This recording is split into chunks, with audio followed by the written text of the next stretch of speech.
ஆச்சி பாதாம் ட்ரிங்க். ஆச்சி பாதாம் ட்ரிங்க் ஒன்னு வாங்கினா ஒன்னு ஃப்ரீ.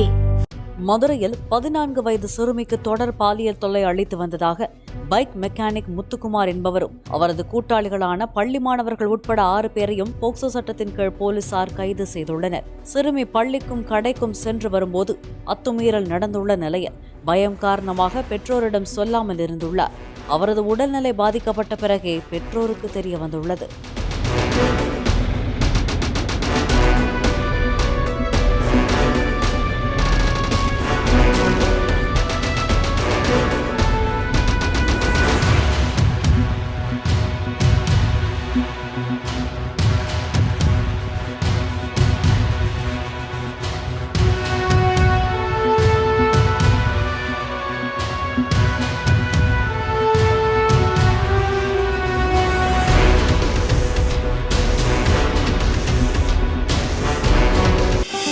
ஆச்சி பாதாம் ட்ரிங்க். ஆச்சி பாதாம் ட்ரிங்க் ஒன்னு வாங்கினா ஒன்னு ஃப்ரீ.